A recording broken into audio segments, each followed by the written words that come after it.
Hi everyone. Today I'll be reading part 2 of Gothic Intersectionality, my latest essay. And that's essentially all we'll be doing. This is part of a series. We already read part 1. Part 1 was essentially the opening and the preface. Part 2 is setting the table before we get to the essay body. And then part 3 will be the essay body and the footnotes. Before we start, said essay responds to content made by John the Duncan and Jessie Gender in particular regarding intersectionality through various things that they talk about, namely through the metaphor of roots and intersection.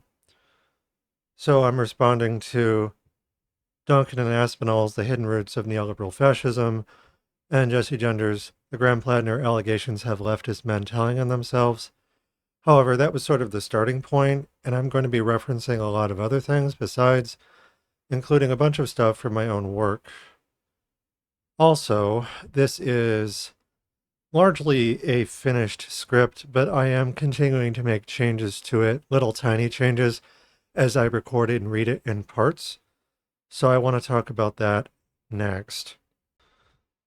So, this is the table of contents. Whenever I make changes to it, I list them in the changelog. Today's changes largely are today's, the 25th, specifically added on duality at the start and stressed wide load as a poetry primer with various changes thrown in. That means the first part of the essay, which we already read, we're going to be rereading a part again, wide load with the changes, now reading as a poetry primer, as well as a new section on duality. And then after that, we'll go over the part that we'll be reading today, specifically setting the table. And we'll be reading all of this for part 2. And then part 3, we'll go over all of this. So my plan was to look at on duality, followed by our poetry primer, and then read setting the table. However, I got a little bit hung up on some changes I was making while I was reading on duality and wide load. So this video will be part 2 of 4, meaning that part 3 of 4 will read setting the table, and then roots and intersection, our essay body, fight fire with fire, being rude when confronting a fatal portrait, a Promethean fatal portrait. That will be part 4, along with the footnotes. This just goes to show that, while the metal's hot, I'm constantly updating my work, and I'm trying to get this piece out while raise awareness. And I want to try and do it in a more serialized manner, even though that's not something I'm used to doing on YouTube. So this is my best shot at doing that. This is the disclaimer. I've already read it, but if you want to, you can go over it again. And concerning stained vampirism, which we read as well. But essentially, my work that I'll be going over today is attached to a larger compendium called Stained Vampirism, which, despite the label vampirism, concerns predation more broadly. My emphasis at the time being vampirism, but now we're expanding that to include cannibalism. So I definitely recommend looking at that as well. Even though I've mentioned it here, you should really go over the whole thing. A lot of what I talk about here will be discussed there at even greater length. On duality, my critiques of state predation constantly invoke duality as an idea, one generally phrased in duality, e.g. cryptonomy and objection in duality, for Gothic as a place to escape from our problems, but also can confront that escapism where it normally goes, and however trashy the media usually sex, drugs, and rock and roll of some kind or another. Human activity is social, therefore political, our language dualistic and modular to various flavors and degrees, often in competition, i.e., a dialectic, insofar as duality means and combines in modular ways, monsters or otherwise.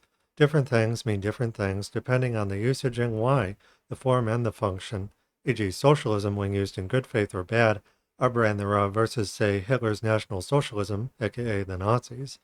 Duality ranges from our four main Gothic theories to their application in duality during dialectical material struggles of class, culture, and race, i.e. framed as alien as Gothic more broadly does, and which I reduce to canon versus cant when performing power to hug the alien, but include an entire manifesto tree of oppositional praxis to reference during such struggles, re. Camping the Canon, Notes on Power, and on Twin Trees. Modularity, something we'll examine briefly in A Hot Gay Mess, in which my monster modules, the undead and demons, comb over at great length. I digress. Duality is another important idea we don't have time to unpack here, having already done so elsewhere, e.g. Amazons regarding nature as monstrous feminine, and as war being class war mid-Amazonomachia above. Re. from Gothic ludology, transplanted from A Response to Bridget Empire, whose Amazonian focus explores duality and satire for good praxis, developing communism using Gothic poetics. Satire is theater, which incorporates comedy and drama on any stage. Duality simply means both sides use it, workers and nature, versus owners and those who serve them, the state, guiding thought, thus action, through the usual circuits outside our bodies, avatars and conduits themselves. There's no set function. Instead, they double each other regardless of venue or form. To it, duality repeats a lot here, as do terms like aegis, anisotropic, and abject, etc., alongside Amazons. An accidental ode to the letter A, it would seem, i.e. aegis equals abjection as something to reverse terrorist counter-terrorist, and anisotropic, apotropic, and asymmetrical ways, in which revolutionary cryptonomy, the show conceal vector favoring workers, involves the act of doing so, on various surfaces and behind various buffers. To that, Ludogothic BDSM and Gothic ludology equal playing with fire, especially hazardous and essential for its duality, ability to change what isn't singular or set, and all the more potent when used through Gothic intersectionality to punch up and develop Gothic communism, my emphasis being sex work, but capital something that sexualizes everything to different degrees. In doing so, any criticism or dismantling of capital Gothic intersectionality offers, alongside my book series, pointedly speaks to neoliberalism as the dominant strain of capital under capitalism, capitalist realism, the wellspring from which fascism currently flows.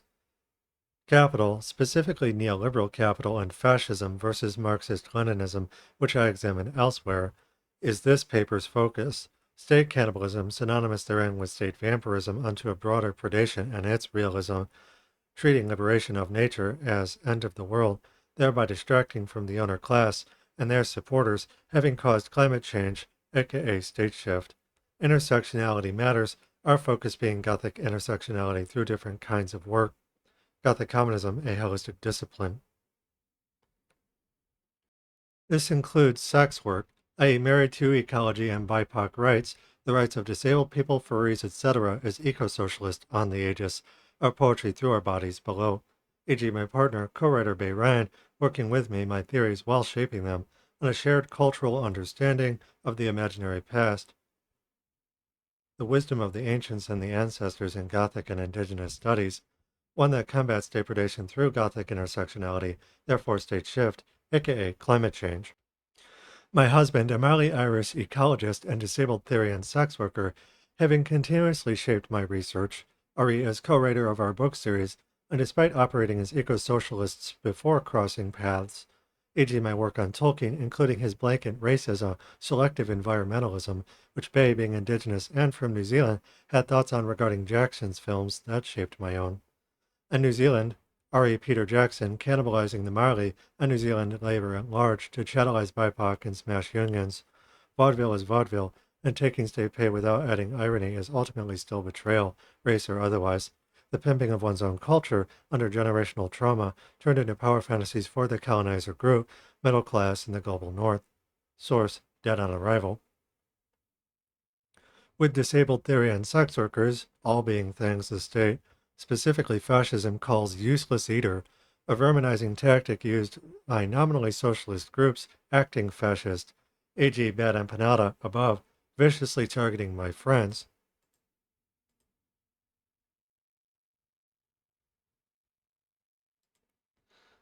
Most being GNC and many being plural disabled BIPOC and or furry sex workers, when calling them useless eaters, i.e. in thoroughly pimp-like ways others defend, i.e. the Cavernacle, see white straight guys. A classic example of state cannibalism through that label are disabled people, with German interwar veterans previously disabled during World War I before preying on German revolutionaries in 1918 with the Freikorps, only to have the name I can't pronounce, and similar parties for disabled veterans dissolved and absorbed into the NSKOV before orderly disposal, euthanasia, genocide by the state's T4 program, cannibalization. Betrayal begets betrayal. The state, built on betrayal and rape, quick to spend its tokens, bigger cannibals eating smaller ones to manifest ignominious death in the bargain, and whose Faustian qualities we'll examine alongside its Promethean ones in Fatal Portraits. Furthermore, such dealings run countercurrent to indigenous beliefs and actions about disabled people, what the Mali call taunga, meaning treasure, ari, unto the breach. Many disabled people, for that matter, are sex workers and or trans, e.g. the Whores of Weimar, re joy under fascism, but also the Red Umbrella campaign, decriminalizing sex work and doing so on the world stage, specifically appearing in New Zealand. Sex work is work, with paychecks not pimps, a common anti-swarf refrain, what amongst others, my book series repeatedly stresses, re paid labor. Source image, Tenzin Dolker's Autonomy Rights Resources, a conversation with the Aotearoa, New Zealand Sex Workers Collective, 2021. Artist Priyanka Singh Maharajan. Excuse my bad pronunciation. Pronounced Aotearoa, the Maori's name for New Zealand before the Dutch colonized it, then sold it to England because they hate the French. The land of the long white cloud, not something new to make in the image of an old patriarchal world, one built on systemic racism, sexism, and profit-raping nature, but in seeking harmony, sustainability, and intersectional degrowth post-colonialization using pre-capitalist language to overcome past mistakes, the roots of trauma. Wide Load, a poetry primer, on front-loading things, cropping the pin-up, and following Alice's rabbit, mid-cryptonomy, from older arguments featuring Blood Bunny. My book stressed poetry, specifically Gothic poetry through sex work, as the cure to state predation, meaning part of a larger solution towards. That might seem quaint. Poetry and the Gothic mere silly nonsense or decadence, hysteria, degeneracy, and or counter-revolutionary action, many so-called socialists gleefully discard, especially regarding sex worker rights, playing husband, thus pimp, ka, for the state. It's also how humans more broadly communicate, thus what we eat is something dualistic to mix and match in modular ways, i.e. codifying different complex things in social sexual ways, the puzzle and the pieces thereof. For example, I often categorize Medusa as wide load, Freud's archaic mother, something to consume and process, and all the usual puns and mirror-like devices below. A. That Gothic historically affords when free nature dialectically materially as monstrous feminine in those of it. From state predation, expanding state vampirism, as I call it, to include cannibalism, vampire cannibal, neoliberal fascist.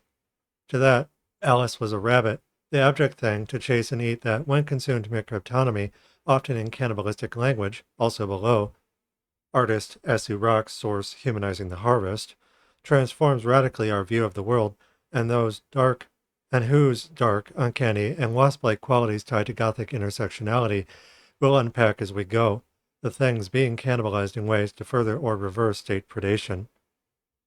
Those of nature, meaning extended beings versus thinking beings under Cartesian thought, which pimps nature accordingly, and which whores reverse on the aegis, our bodies.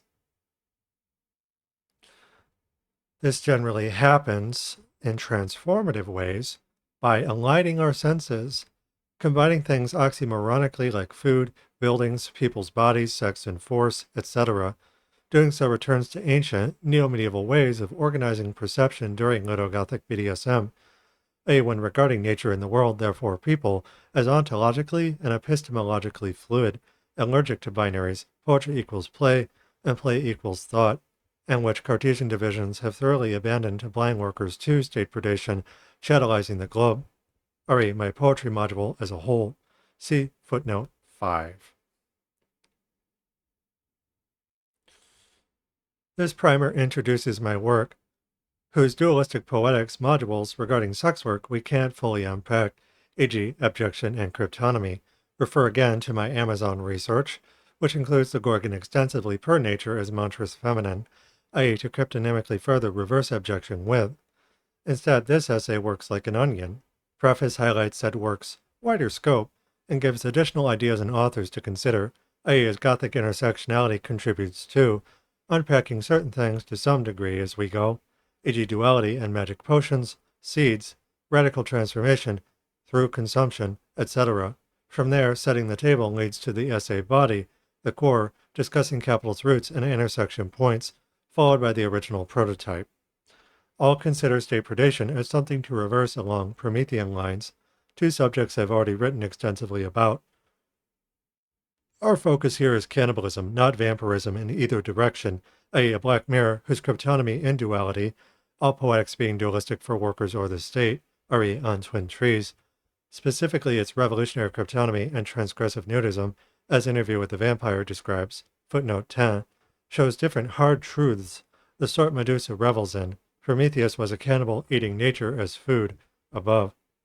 But so are we, and whose mendacious consumption goes both ways, cryptonomy and abjection, terror a tool for liberation mid-exploitation, writing past wrongs against nature, workers, and the planet.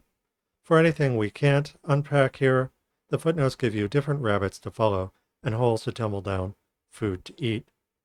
Everyone lies, everyone eats, the Gothic concerned with fakery through consumption, digging up and touching on taboo things.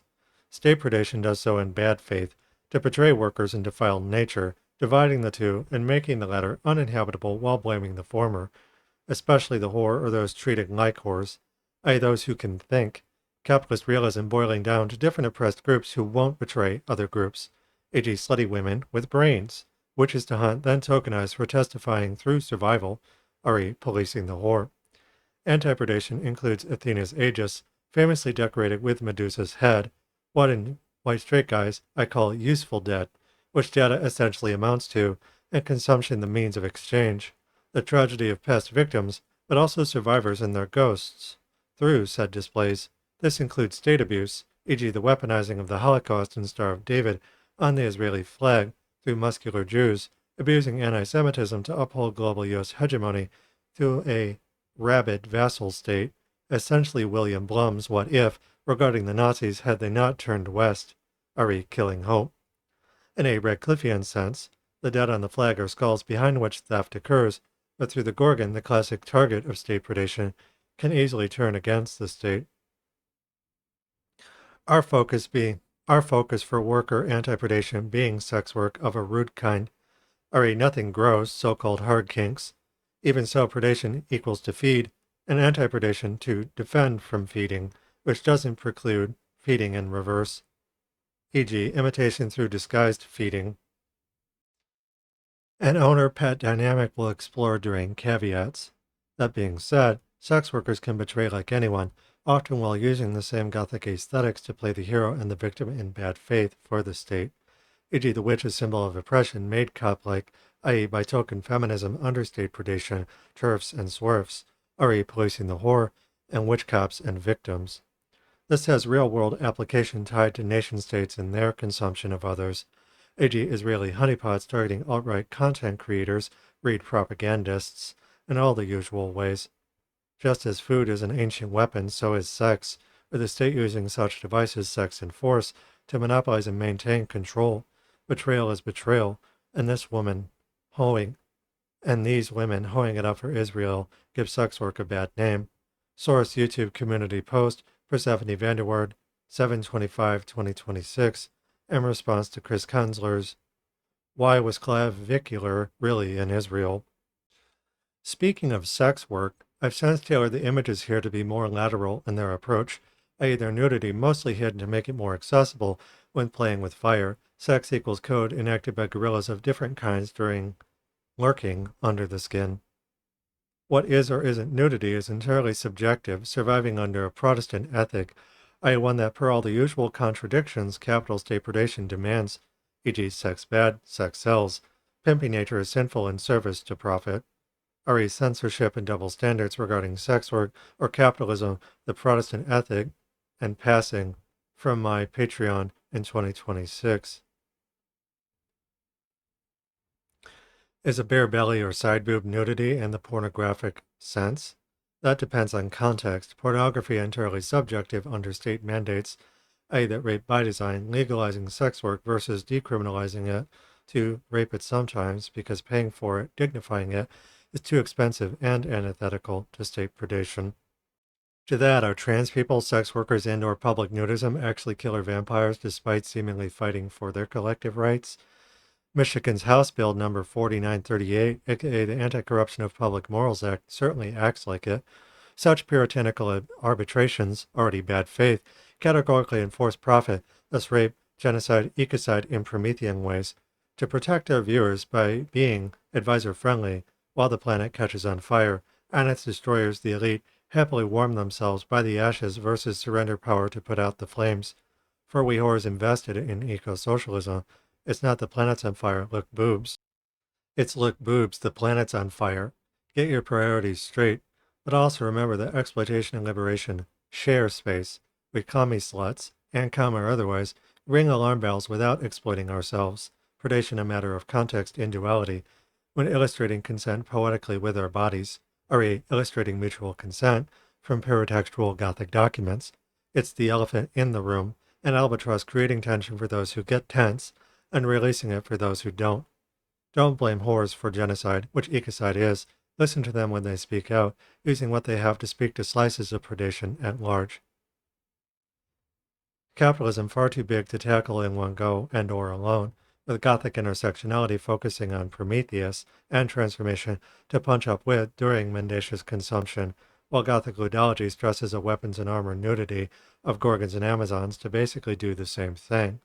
The Promethean quest a constant fascination of mine, ranging from my master's thesis in 2018 to military optimism in 2021 and my Metroidvania corpus in 2025. Faust, less so, though I have covered his bargain with Mephistopheles. Artist Andrew Cockroach, Source, Summoning Demons, 2025. And because these categories perform in duality, we can act rudely, i.e. both as Prometheus, the eagle or the wasp, and Faust, the devil's envoy, a caveat we'll explore in Caveats. To interrogate power, you must go where it is. Source, interrogating power through your own camp. So workers reify power, specifically numinous power, abject divine, re from Varma and Otto to me, 1917 to 2023, is something to interrogate during Little Gothic BDSM, and generally in castle-like ways that extend to our bodies, mise en abîme. re castles in the flesh. She mighty mighty. We embody that concentrically to play with confusion in duality, i.e. in small, cryptonomy and abjection, thus acclimate towards state deceptions and other factors outside our control. Find the lie, specifically the one serving state predation, the Gothic villain. We share the same virgin whore language, the same bodies and costumes, sets and props, or crops. Below. Just lost my spot. Making our own bargains, thus rudely questing for numinous power as Gothic heroines do, whose signature virgin and whore paradoxes, the whore's paradox, caveats shall also examine.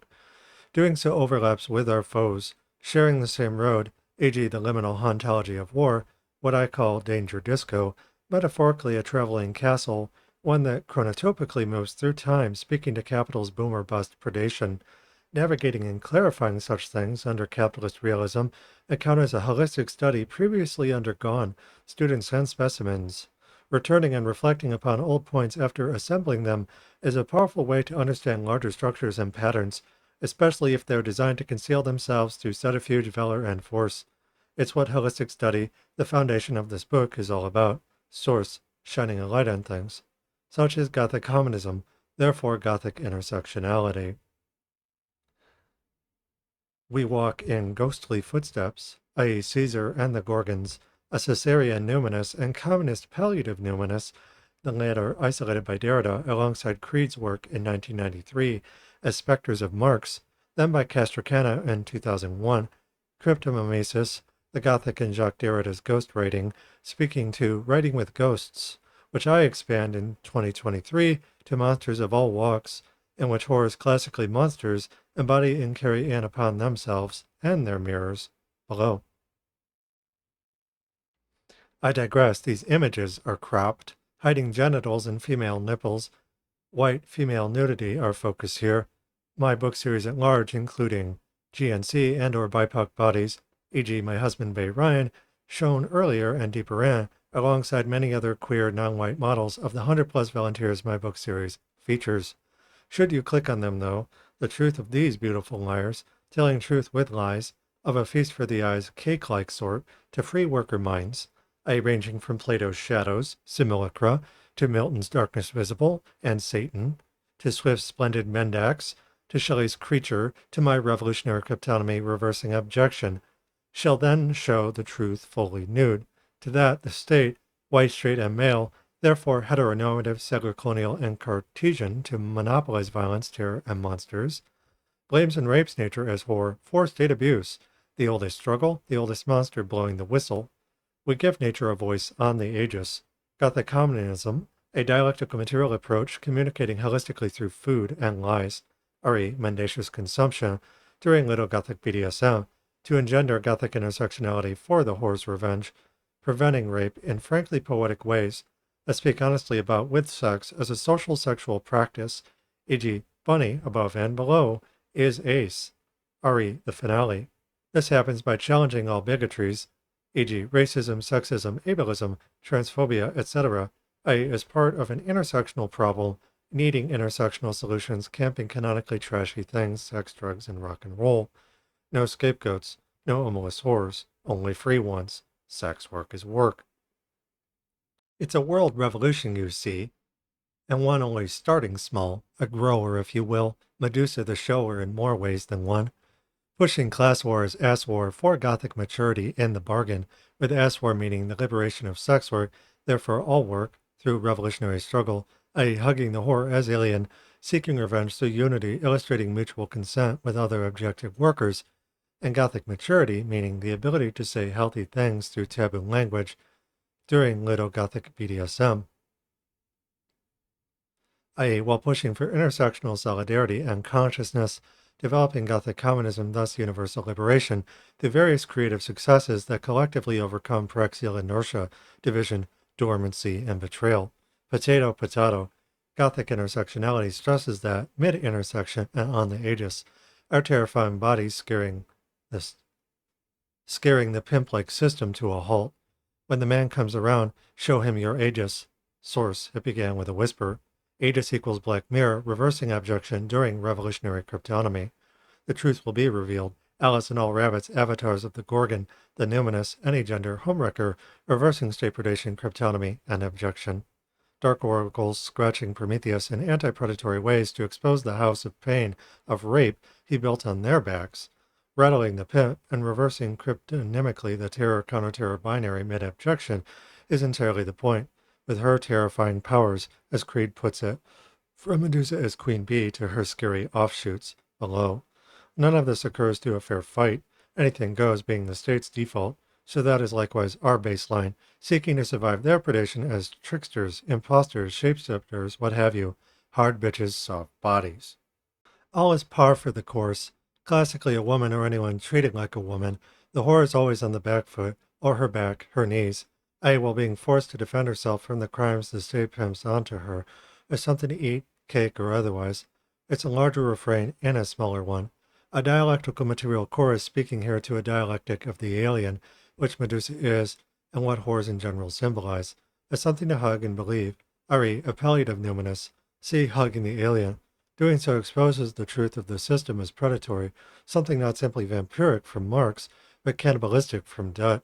Capitalist sexualizes everything, from me, to rape everything by design, also from me, and through all the usual qualities and monopolies. We horse codify and consolidate that reality where power is stored and fought over with, sex policed through force, nature is monstrous feminine. In our hands, sex work turns into a forceful argument to persuasively tip the scales and cheat however we can, deceiving the deceiver inside a rigged game, making everyone hungry. The scapegoat punches up, essentially. In doing so, the state and its defenders will call us rude, will liken us to ancient predators, tricksters, and avengers that, like Medusa, need to be corralled, sequestered, and concentrated lest civilization be raped. Capital having so much rape apologia cryptonyms in that respect, e.g. development. Rude, then, affords us the right and ability to act present in good faith or bad, i.e. when dealing with friends, actual or potential, but also enemies disguising as friends, undercover cops, token or otherwise. Like Medusa, we fuck back in duality by using our weapons. Our own power reclaimed upon ourselves in potion-like ways, aesthetic and function, to cannibalize in reverse and on the aegis below, the state and its young, as routinely fed us on drip, suddenly on the receiving end. So we eat Rome from within, a dark potion that hijacks state vampirism, cannibalism, to revive communism in wasp-like ways, an imposter eating its hosts, prey babies, the caterpillar and the wasp. The state isn't completely stupid, but they also don't care about us. They fear us because they need us to survive, and want us docile while they eat us alive. Why hold back, tying our hands behind our backs, without consent, for those in their Promethean system raping us? A fair fight is a myth, a fool's errand. Fight fire with fire, all's fair in love and war. Illustrate mutual consent. Humanize the harvest with objectifying language, terrifying those who rape us. Top from below, hit it from the front and the back, like the vampire do, or the cannibal, sub or otherwise. Code is code, something to spot, clock, recognize, and use in opposition. Smoke is something inside, meaning your bread, not state loaves hiding fascism, i.e. that when consumed, like Alice and her cake, changes workers for the better, an embryo whose nutrients carry data and strength forwards from the past. Note, while the total word count for Gothic Intersectionality is over 30,000 words, the essay body is about 7,500. Everything else, this portion, the preface, definitions, and footnotes, etc., are icing on the cake to acclimate you to my work as undeniably rich, dense, and hopefully tempting. Should I have a slice of the forbidden? Gee, I'm not sure. Don't be shy. Take a bite. Persephone, 7/19/2026, updated 7/25/2026.